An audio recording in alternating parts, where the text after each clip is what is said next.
Hey guys, thank you banget buat yang masih setia dengerin podcast Online Seller Daily Life. Masih bersama dengan gua, Michael Kristiawan. Jadi, episode ini adalah episode terakhir di tahun 2021. Nah, gue bakal ceritain apa-apa aja yang menjadi highlight gue di tahun ini. Tahun yang penuh dengan up and down, panas dan dingin, badai.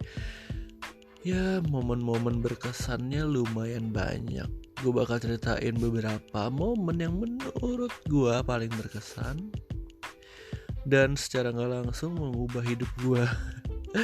Jadi buat kalian yang mau dengerin, jangan kemana-mana, tetap stay tune di podcast episode ini.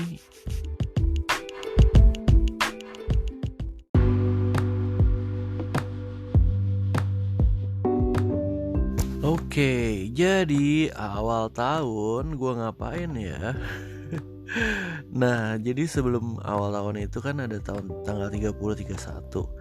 Tanggal 30-nya tuh kita barbecue bareng tuh di warehouse di Utara 6. Rame-rame, bersepuluh ada kali itu. Kita makan bareng, minum Coca-Cola, ada bawa vodka dikit ya. Nah, barbecue bakar-bakar. Dan tanggal 31-nya siang kita lunch bareng karena ada voucher MAP kan, kita lunch bareng di pizza di CP gitu kan. Nah, ngaconya adalah tanggal 1, 2, 3 itu bukan tahun baru lah, momen tahun 2021 ini. Salah satu dari temen kita yang di sana yang ikut makan bareng COVID dong. Jadi kita semua panik, mampus kita semua kena COVID gak nih. Dan untungnya kita semua tuh yang lain, sisa-sisanya tuh teman-teman yang lain gak ada yang kena COVID, jadi aman-aman aja. Tapi ya yang kena COVID juga cuman gak bisa cium gitu sih, bukan yang parah sampai gimana banget. Jadi ya kita tetap tenang-tenang aja sih. Nah, itu momen yang berkesan tuh di awal tahun. Ada temen COVID, jadi kita semua panik. Jadi ya udahlah, untung udah beres. Nah, habis itu Februari gue lupa ada apa. Terus Maret gue masuk rumah sakit. Ini momen yang penting karena gue begitu down banget. Gue takut COVID segala macem, badan gue panas tinggi, ternyata gak COVID.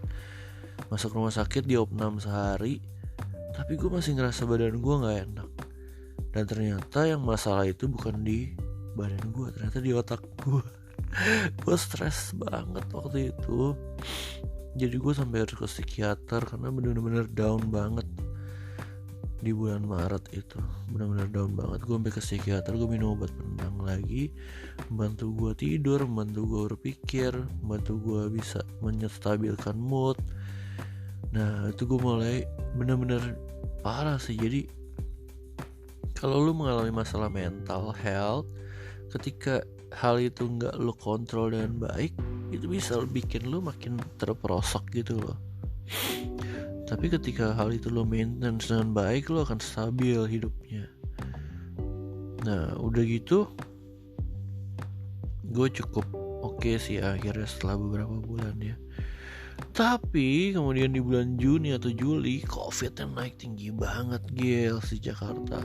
Dan adik gue sekeluarga kena. Dan itu cukup bikin gue down juga, panik juga, sekeluarga panik. Tapi untungnya semuanya udah beres. Bahkan ada om gue yang sempat meninggal juga karena bisa bilang kena COVID ya, tapi nggak tahu lah, ya udahlah. Akhirnya ya udah beres juga sih. Terus itu bulan Juni. Nah, di momen-momen COVID ini gue juga masih tetap minum obat penenang, masih tetap minum obat kok. Sampai akhirnya sekitar bulan Oktober baru gue lepas obatnya karena gue ngerasa hidup gue udah super baik, super enak, super gak stres banget. Jadi udah bisa terkontrol lah emosinya. Emang obatnya masih banyak sih, mungkin gue pakai buat sewaktu-waktu.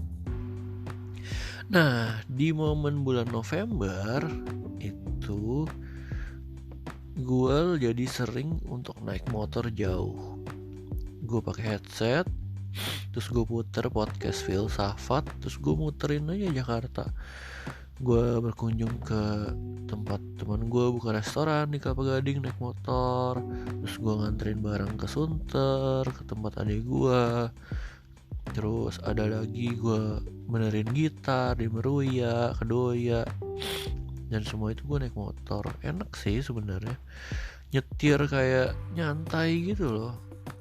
Kayak lu kalau nyetir jauh itu kayak lu melepaskan stres lu gitu loh ke jalan. Sebenarnya nyetirnya nggak ugal-ugalan, nyetir biasa aja nyantai dengerin podcast sambil diceritain gitu, cuman ya kayak stress release aja sih. Nyetir jauh ya. Selama ini kan gue cuma naik motor paling keliling Grandfield, Tanjung Duren, cari makan udah, CP, CL, TA udah. Nggak pernah gue nyetir jauh sampai jauh banget gitu, nggak pernah. Dan itu cukup membuat momen berkesan karena gue belajar banyak dari para filsuf. Nah, terakhir gue cukup berkesan adalah momen ketika si AB itu 2 kali marah besar, nangis, kejer-kejer di mall. Dan itu udah gue. Dan gue cukup flashback aja. Ya benar-benar kayak gue ngeliat diri gue waktu kecil sih. Karena diri gue waktu kecil juga gitu. Parah. Ya cukup bisa menangani sih gue cukup bisa relate lah sama si Ebi itu. Ebi itu ponakan gue ya, masih kecil, baru 5 tahun teman. Belum 5 tahun sih, baru 4 tahunan. Dia udah ngerti, dia udah bisa. Kalau ya bisa gitu. Udah kita nangis kejer gitu, akhirnya bisa ditenangin. Yang tenangin gue loh. Gak ngerti lagi deh. Bisa dan dia tenang, dia diem akhirnya. Tapi ya udah gitu. Itu momen gue sama Ebi itu bisa bikin gue jadi reconnecting with my inner child. Weh, gaya anak selatannya keren ya. Reconnecting with my inner child. Reconciliation juga sih.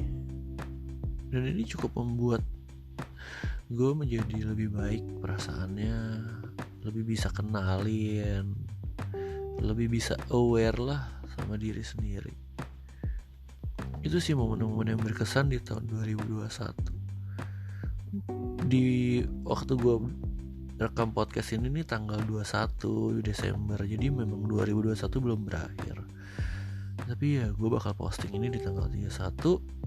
Mungkin bakal gue dengerin lagi sebagai reminder for myself di tahun-tahun depan mungkin, atau di ya nggak tahu lah, gue bakal dengerin lagi nih podcast. Thank you banget buat yang masih setia dengerin podcast Online Seller Daily Life. I'm very very very thankful for your listening time. Sampai jumpa di podcast episode berikutnya. Bye bye, have a nice day.